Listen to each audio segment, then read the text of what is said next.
আজকের ভ্রমণ পুণ্যতীর্থ ভারত গ্রন্থ থেকে।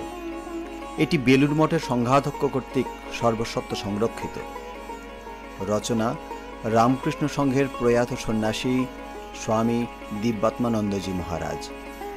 গ্রন্থ পাঠে শ্রী দেবজিৎ বর্মন। ভগবত পথের পথিকদের কাছে ভারতের হিন্দু তীর্থস্থানগুলির আকর্ষণ প্রবল ও চিরন্তন। এর সঙ্গে দুর্গম তীর্থগুলির দর্শনের মধ্যে অ্যাডভেঞ্চার মনোভাবের পরিতৃপ্তি, নৈঃশব্দ সৌন্দর্যের রূপ উপভোগ থাকে। দিব্যাত্মানন্দজির বিবরণে সব দৃষ্টিভঙ্গিরই ছোঁয়া রয়েছে, তবু প্রধানভাবে ফুটে উঠেছে জ্ঞান অনুসন্ধিৎসু এক ভক্ত সন্ন্যাসীর পর্যবেক্ষণ। 1348 বঙ্গাব্দে তিনি ভারতের তীর্থাদি ভ্রমণ করেছিলেন। লিপিবদ্ধাকারী পুস্তক প্রকাশিত হয় 1370 বঙ্গাব্দে। তাই বর্তমানে স্থানগুলির রূপের বা ভাবের পরিবর্তন হয়েছে। এই পরিবর্তন মহাকালের প্রতি পদক্ষেপেই ঘটছে। নিত্য পরিবর্তন আছে বলেই এই সংসার জগৎ নামে অভিহিত। এই পরিবর্তনের কথা স্মরণ করলে বর্তমান ভ্রমণকারীর কোনো অসঙ্গতি দৃষ্টিগোচর হবে না। আপনারা শুনছেন দেবভূমি ভারত, ভারতবর্ষের অনন্য কথা।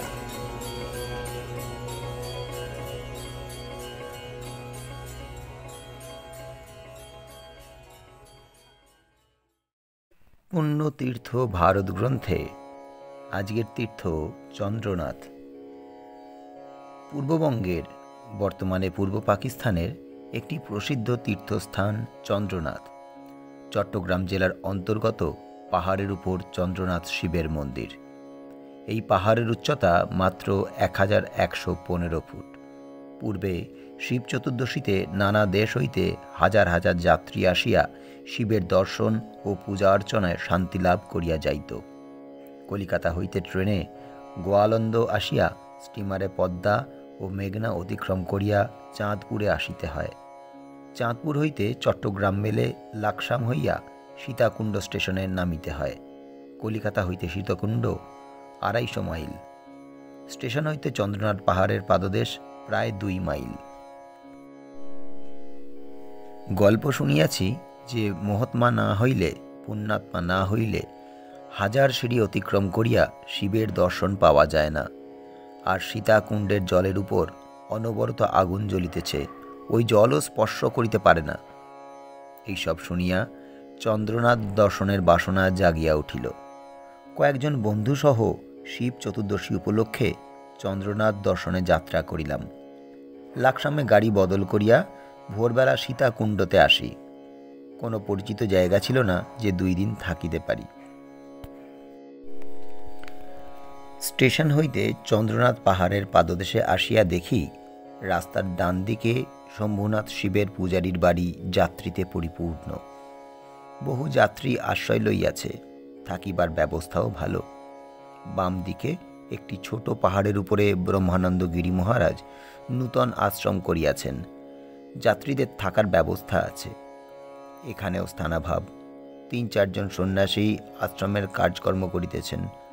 পাহাড়ের উপরে মাটির নিচে একটা ঘর আছে, উহাতে সন্ন্যাসীগণ ধ্যান ভজন করিয়া থাকেন। নীলানন্দ মহারাজ আমাদের বলিলেন, এইখানেই তোমরা দুবেলা প্রসাদ পাবে। যে কয়দিন ছিলাম, দুবেলাই এই আশ্রমে আহারের ব্যবস্থা ছিল। দিনের বেলায় সব ঘুরিয়া ঘুরিয়া দেখিতাম। রাত্রিবেলা জনৈক কবিরাজ মহাশয়ের দোকানে বিশ্রাম করিতাম। শিবরাত্রির দিন ভোরবেলা হইতে যাত্রীগণ জয় চন্দ্রনাথ কি জয় ধ্বনি দিয়া দর্শন মানসে পথ চলিয়াছে। আমরাও চলিয়াছি। রাস্তার 2 পাশেই সাধু মহাত্মাগণ ভস্ম মাখিয়া, ধুনি জ্বালিয়া, কেহ কেহ গুহার ভিতরে বসিয়া, কেহ বা লোহা কাঁটার উপর বসিয়া আপন আপন অভীষ্ট দেবতাকে চিন্তা করিতেছেন। কিয়দ্দূরে সীতাকুণ্ড দেখিতে পাইলাম। জলের উপর আগুন জ্বলিতেছে। ভয়ে ভয়ে জল স্পর্শ করিতেলাম।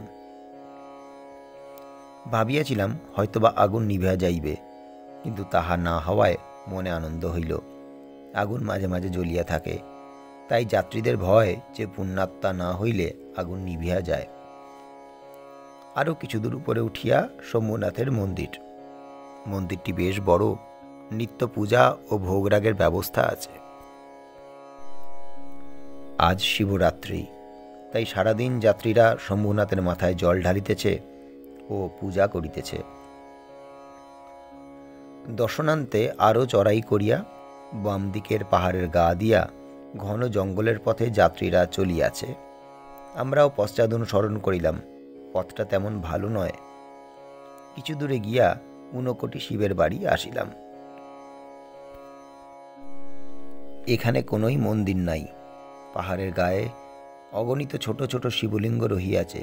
এই সবকেই ঊনকোটি শিব বলিয়া থাকে।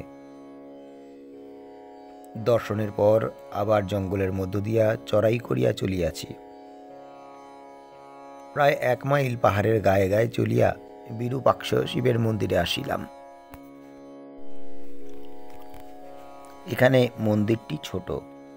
মন্দির বাড়ি পাকা ও চারিদিকের বারান্দায় টিনের চালা।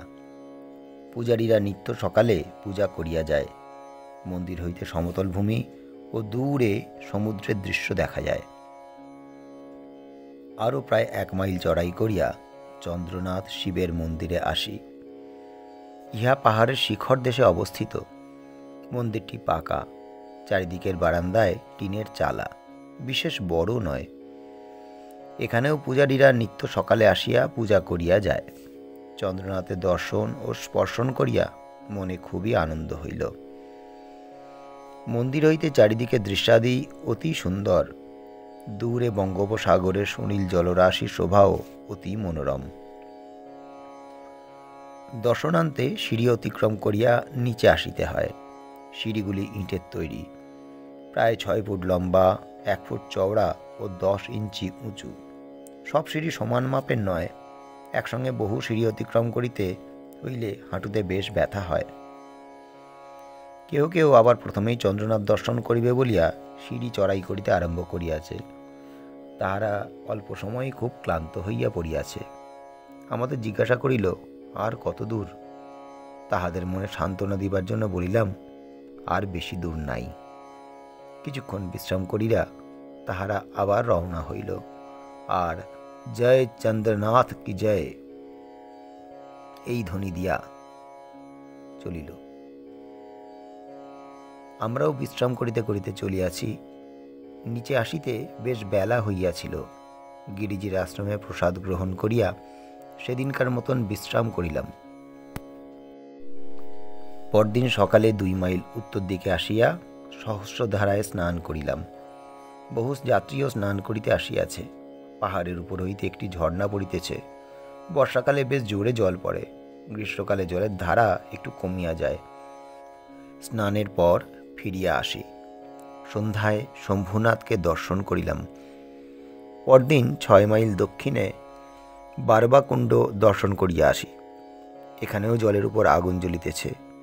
মন্দিরের ভিতর এই কুণ্ড, কোনো মূর্তি নাই। যাত্রীদের বেশ ভিড়।